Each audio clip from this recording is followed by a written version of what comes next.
Nous poursuivons l'exercice 3 du TD3 avec l'algorithme de recherche linéaire. Donc la recherche linéaire, comme on a dit précédemment, c'est l'examen de tous les éléments les uns après les autres d'un tableau jusqu'à tomber sur le bon élément, l'élément recherché, ou bien jusqu'à atteindre la fin du tableau.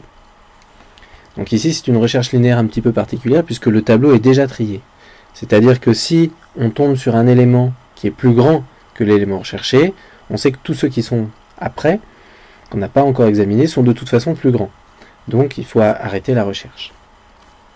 Autrement dit, on va avoir un traitement itératif qui va être examiner l'élément en cours, qui va être répété un certain nombre de fois donc, et qui doit s'arrêter dans deux cas de figure, soit quand on a atteint la fin du tableau, soit quand on a atteint un élément strictement supérieur, ou alors un élément égal, auquel cas on aura trouvé l'élément. Donc il y a deux, voire trois conditions d'arrêt.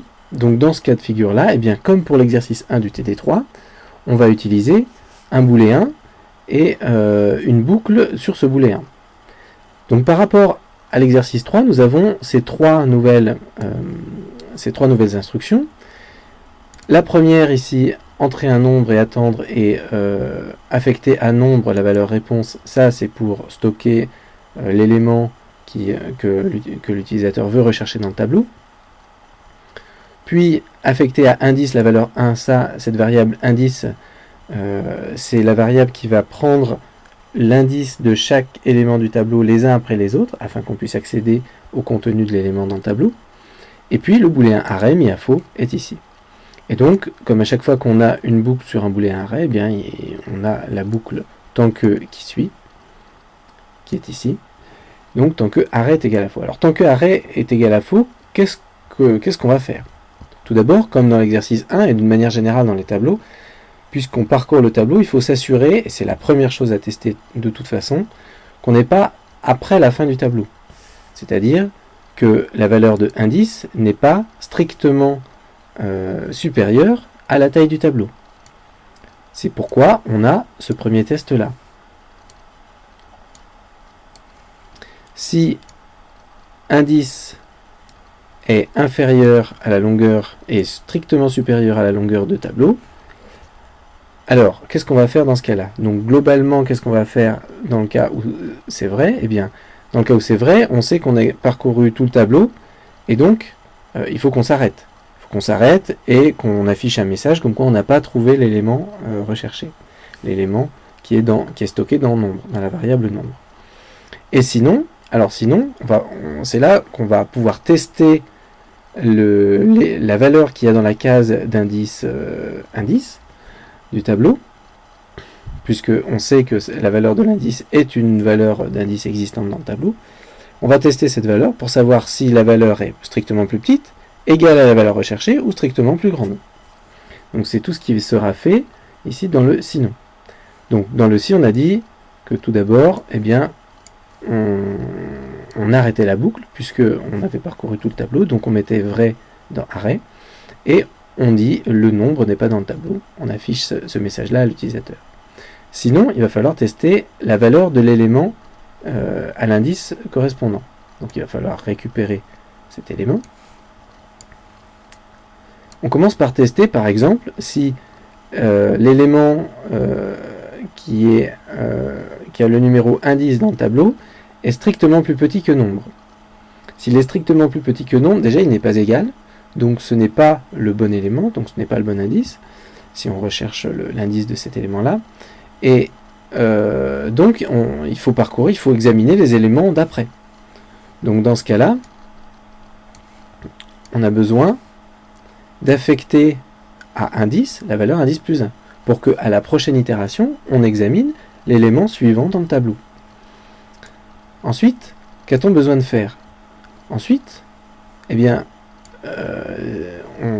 donc si jamais on est à ce niveau-là, si jamais l'élément qu'on a examiné est strictement plus petit que nombre, on ajoute 1 à indice, et puis l'itération se termine. Par contre, dans le sinon, si le nombre recherché est soit égal, soit strictement supérieur à l'élément qu'on est en train d'examiner, bah, on a des choses à faire. Donc, on a deux cas là. Soit le nombre, comme on a noté ici, est strictement inférieur au nombre qui est dans la case du tableau qu'on est en train d'examiner.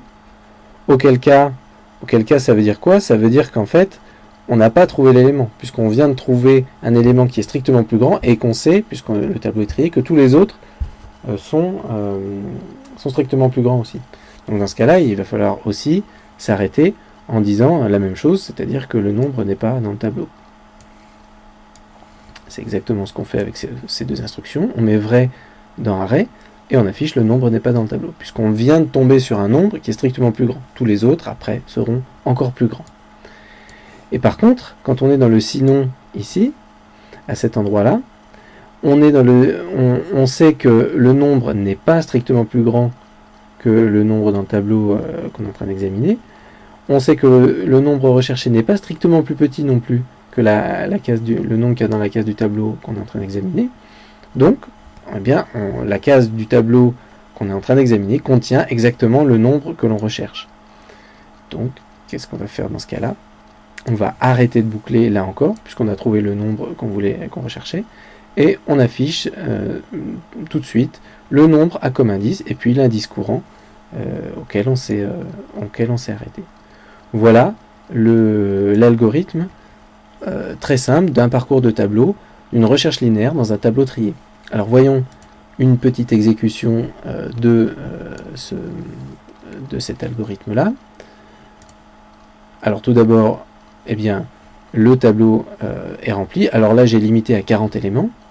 Donc comme le tableau s'affiche, c'est très simple de faire un test avec un nombre qui existe déjà. Par exemple, on va prendre le nombre dans la case d'indice, le nombre dans la case d'indice 34, c'est-à-dire 3383. Et on clique sur Entrée. On a regardé au passage que l'indice ici évoluait, tous les tests étaient faits. À la case 34, il tombe sur exactement le nombre 3383. Donc il met vrai dans arrêt. Et il a renvoyé le message correspondant ici à l'affichage de l'indice. Maintenant, tentons un autre exemple avec un cas où l'élément n'est pas dans le tableau. Par exemple, l'élément 3778.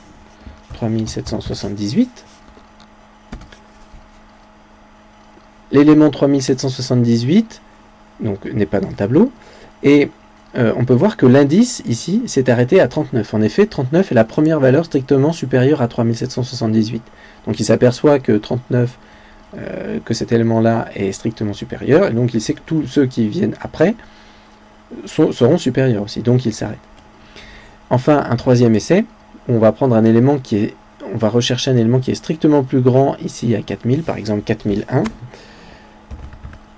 qui est plus grand que tous les éléments du tableau, pour tester si le parcours du tableau a lieu complètement. On peut voir ici que l'indice s'arrête à 41. En effet, on parcourt tous les éléments, on incrémente à chaque fois de 1, donc après le 40e, on met 1 dans l'indice, donc ça devient égal à 41. Mais là, du coup, on s'arrête, puisque la taille du tableau est de 40, donc strictement inférieure à 41. Et donc, on affiche qu'on n'a pas trouvé l'élément.